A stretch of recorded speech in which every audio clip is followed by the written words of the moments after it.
morning. I am Douglas Truth, and this is going to be some of what we may call everything I know. It's a variable quantity, depending on different parameters and facts and so forth. I want to tell you something. It just popped into my head yesterday, and its relevance is unknown, to be tested. Anyway, I think I told you last week or the week before, something like that, that something kind of happened to me and things opened up, and it really is great. It really feels good. And the reason it feels so good is because I spent quite a lot of time what you might call at sea, kind of lost. You know, I had lost my thread.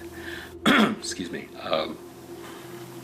And I've got enough instructions written down that I can keep moving forward in what you might call the right direction, or what I might call the right direction. But it's just not the same as when you get the feeling, and I didn't have the feeling, and that had gone on for quite a while, and you know, it's no fun. I don't know if you have experienced it or not. I think probably most people have. Now, as an aside, you know, there's people talk about asking for what you want, so you can get it. You know, it's like you structure your life and you do the right things so then you get what you're looking for, what you want out of life. And I've always had trouble with that. First reason is something I take extremely seriously, and that's the idea that, you know, be careful what you wish for. You never know what the consequences are, you know. And the second thing is, I don't know what's right for me. I don't know about you. You may know what's right for you. I mean, you may know what you really want.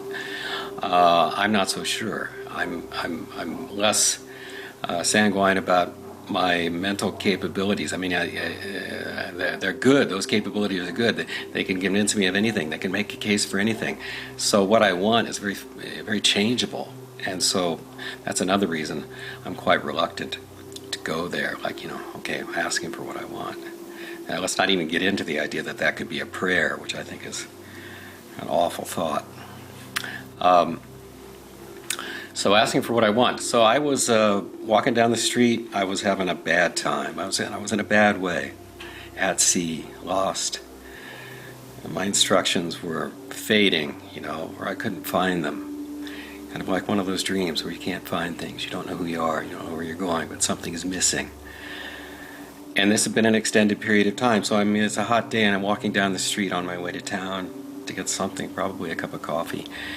And I'm thinking, well, shoot, I mean, why don't I just go there? I'll try it out. So I started asking myself, well, what do I want? What do you really want, Douglas? What do you really want? And I went through a list of things, you know, that were either trivial or not satisfactory, or, you know, still I had that lingering distrust. I wasn't sure. It didn't ring true. It didn't feel solid. And then I burst into tears, and I had my real answer, and it was, I want to go home. And home, you know, not where I'm standing now, not in California or planet Earth or anywhere I know of consciously, somewhere else. I've got a feeling for it down here. And I wanted to go home.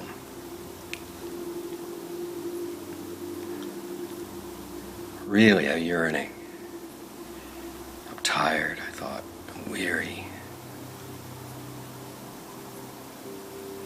And then a second thing came along, a voice, if you may call it that, kind of like a spiritual football coach or something like that. It's like, well, you're not going to go home now, okay? So just get it together and get back to work. And that was extremely, and I use the word on purpose, it was refreshing. It was like, okay, it hit bottom in a certain sense. Like I dug deep all the way, and it's like, okay, I want to go home. And it's like, there I am. That's at the bottom of things, and I'm not going to go home. So So that's a refreshing moment where you kind of you start over. And it's like the things that were haunting me and everything, that just kind of disappeared. It didn't mean I was happy all of a sudden, and it didn't mean I knew what I should do. But my instructions got cleared away, which is kind of like what I'm doing in the house the last week. Ever since I had that opening up I talked about in the last video, I've been cleaning out my house. I mean, just getting rid of the shit that's all around. It just kind of piles up on its own accord, like the dust bunnies of life. Things accumulate. Well, they accumulate in your head too. And so, it just felt like time to get rid of all that shit, whether it's stuffed in my drawers or in my shelves or in my head. Get rid of that shit.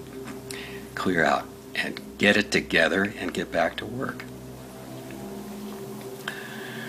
So getting back to work means doing a show. So I think I talked last week or week before about how I was so excited about doing a new show called Death or Self. I said it's going to be 50 times better.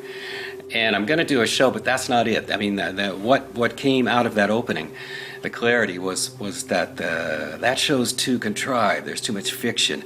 It's like the meaning of it is hidden behind too much stuff. Whether that's to protect me or the audience or both, who knows? But I got that that's not what I should do. I mean, I love the story, and I might write a treatment for it. Maybe somebody will make a movie of it, and I think it will even keep filming scenes just because it's just so much goddamn fun to do it.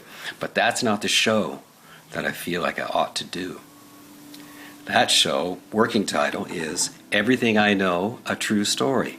And it's going to be very much like these videos, except much more tightly bound to the narrative that's in my book, Everything I Know About Death, Subject to Verification. Let's grab a copy real quick.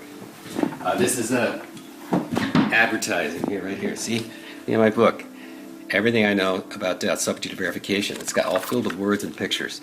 So I'm going to tell more of that story, like Spalding Gray style. In fact, when I did a reading of that book a year ago, Word by Word Festival in Pittsfield, Massachusetts, the great festival. Look it up online, wordxwordfestival.com. Great poetry fest. It's huge, like 45 different venues, 100 performers. It's terrific. Anyway, I read from my book, and one of these poets, I think he was from Brooklyn, big guy wearing a hockey jersey. I think he won the slam poetry competition, and a bunch of everybody went to the bar next door in the Lantern. And I'm sitting with my friends, and on my way out, he grabs my shirt. And he says, "You're like the love child of Garrison Keillor and Spalding Gray." And it's like, how cool is that? So when I try to live up to praise like that, is what I'm trying to do. So this show, Everything I Know, A True Story. I'm working on it now. I'm starting to work on it. The thing I'm going to ask you is, why not try something new? I mean, I do the workshopping. In fact, I intend to do it with my friends and professionals around here, people I know who could help me develop the show, because you got to do that. You just can't take this thing on stage, because I've tried it. It doesn't work. You've got to let other people, help you get something that sounds right. That's the most important thing. And sometimes you can't hear yourself so well, even if you're reading aloud. So how about crowd workshopping? So I'm going to do the show. This is my plan, at least, to start a new playlist on my YouTube channel. Everything I Know, A True Story, which is like working on this performance. Now, I mean, I know in the old school of thinking, this would be called giving away too much. I don't think that's true. I think we're all in it together. I don't think there's anything to lose.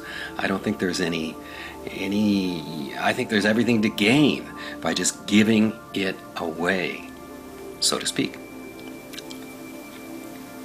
And so I'll be, I'm kind of asking for your help now.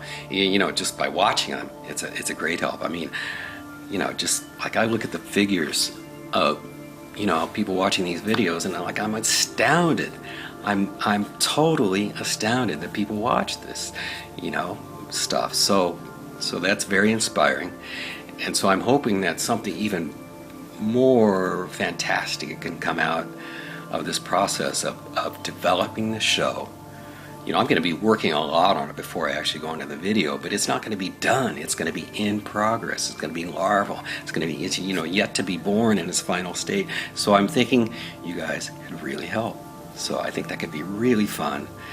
and really exciting. So I think I'm about done here. Yeah, it's a beautiful day in Grass Valley, up amongst the cedars and pine trees, and the squirrels running to and fro, and the dogs happy, and a little bit of smoke in the air. Unfortunately, we've got some forest fires, but nothing like what other parts of the country have experienced. We've been really, really lucky so far here. So I'm going to get to it. I'm going to start practicing. I'm going to start rehearsing the show, and I will get back to you soon. That's everything I know. I wish you all the best. I wish you well, really. Thanks for listening and watching.